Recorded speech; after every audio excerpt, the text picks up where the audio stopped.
আজকে ফিরে আসলাম দেশি স্বাদে, দেশি গন্ধে, একদম সব কিছু দেশি টাটকা এই ছোট মাছ পাঁচমিশালি দিয়ে দুর্দান্ত স্বাদের একটা রেসিপি করব।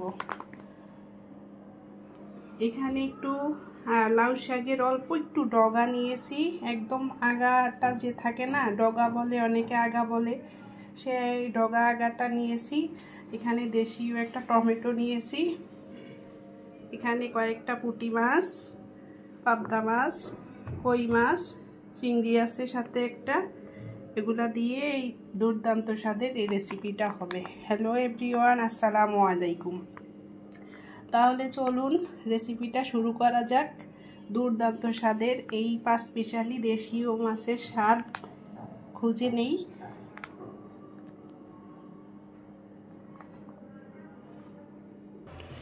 আমি চুলায় একটা কড়াই বসিয়ে দিয়েছি, তো এখানে আমি পর্যাপ্ত পরিমাণে পেঁয়াজ দিয়ে দেব। পেঁয়াজটা একটু বেশি দেব।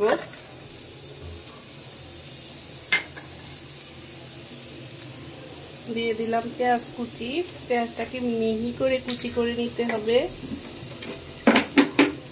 এখানে আমি দিয়ে দিচ্ছি পরিমাণ মতো তেল,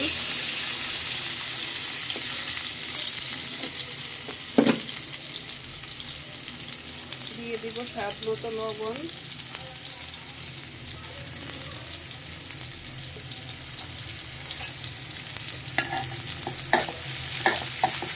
পেঁয়াজ, লবণ আর তেল দিয়ে পেঁয়াজটাকে একটু নরম করে ভেজে নেব।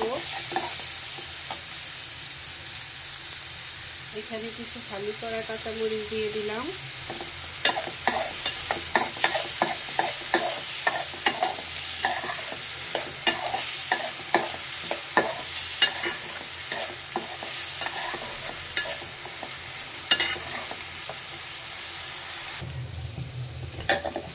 পেঁয়াজটা আমার লাল লাল হয়ে ভাজা হয়ে আসছে, একদম লাল করবো না। তো এখানে আমি অল্প পরিমাণে রসুন বাটা দিয়ে দিলাম। এখানে দিয়ে দেব 1 চামচ হলুদের গুঁড়া,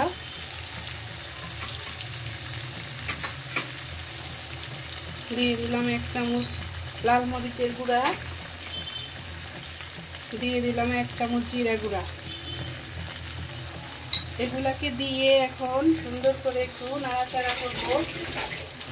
একটু আগে পানি দিয়ে দিব, অল্প পরিমাণে একটু পানি দিয়ে দিলাম।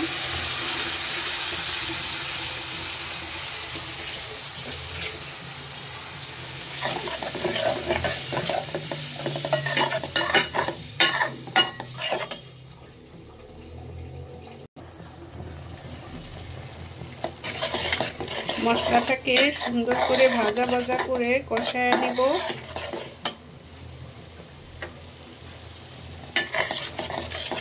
তেল ছেড়ে দেওয়া পর্যন্ত আমি মশলাটাকে সুন্দর করে ভাজা ভাজা করব।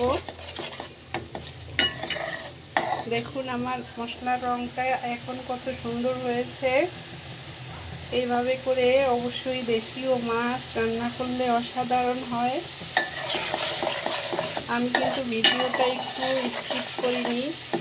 রান্না সুস্বাদু করতে হলে মশলাটাকে আগে সুন্দর করে গুছিয়ে গাছিয়ে পরিমাণ মতো দিয়ে দিতে হবে এবং সুন্দর করে এটাকে কষাইতে হবে।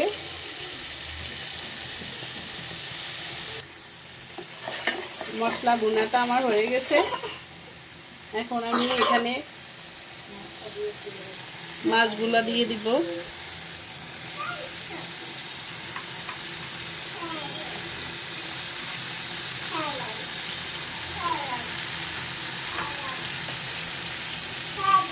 মাছটা দিয়ে একটু নাড়াচাড়া করে দেব। এর মধ্যেই আমার টুনটুনি বুড়িটা আসছে। টুনটুনি বুড়িটা এসে একটু পটর পটর করতেছে, শুনতে পাচ্ছেন আওয়াজ। তো মাছটা সুন্দর করে ভুনা হয়ে যাইলে শাকের আর টমেটোটা পাশে, এখন আমি শাকগুলাকে মাছের পাশে দিয়ে দিব। এটা দেখতাম আমার আম্মু ছোটবেলায় এইভাবে করে মাছ রান্না করলে মাছের পাশে এরকম করে শাকের আগাগুলা দিয়ে দিত, আর সাথে একটু টমেটো দিয়ে ধনেপাতা দিয়ে এভাবে করে রান্না করত। আমি টমেটোগুলাই পাশ দিয়ে দিলাম। তো রান্নাটা আমার কেমন লাগতেছে অবশ্যই কমেন্টে জানাবেন। এখন আমি কিছুক্ষণের জন্য ঢেকে রাখবো একটা ঢাকনা দিয়ে।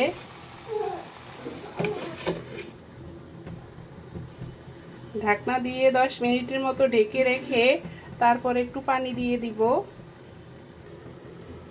এখন ঢাকনাটা তুলে এর মধ্যে একটু জল দিয়ে দিব।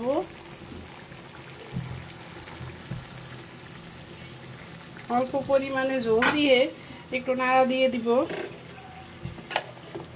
শাক এমনিতেই নরম হয়ে গেছে দেখুন। শীতের দিনে এইভাবে মাছ রান্না করে খেলে অনেক ভালো লাগে, অবশ্যই আপনারা খাবেন। আর আমার রেসিপিটা ভালো লাগলে অবশ্যই চ্যানেলটিকে সাবস্ক্রাইব করে দিবেন, পাশে থাকা বেল বাটনটিকে অন করে দিবেন। তো দেখতেই থাকুন আমার রান্নাটা কিভাবে শেষ করি।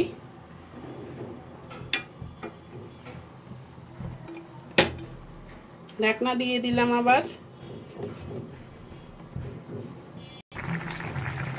তো আমার রান্নাটা দেখুন একদম কমপ্লিট হয়ে গিয়েছে, সুন্দর কালার এসছে, আর মাছগুলো একটাও ভাঙেনি।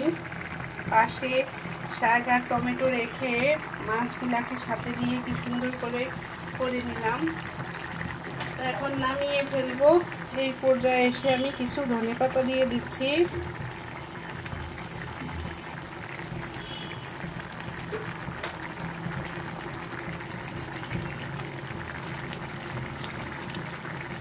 দেখতেই পেলেন আমি একটু ধনেপাতা দিয়ে দিয়েছি।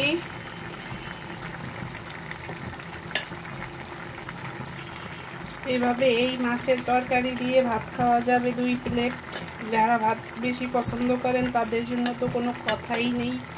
দেশীয় স্বাদে দেশীয় মাছের মাখা ঝোলে রান্নাটা কেমন লাগলো অবশ্যই কমেন্টে জানাবেন। তো আপনাদের সাথে একটু সার্ভ করে দেখিয়ে দিচ্ছি। তো আমার রান্নাটা কেমন লাগলো, আমি তো সার্ভিং ডিশে সার্ভ করে নিয়েছি। একটা মাছও আমার ভাঙেনি। দেখুন কত সুন্দর ইয়ামি লাগতেছে। একটা লাইক দিয়ে দিবেন প্লিজ, সবার সাথে শেয়ার করে দিবেন।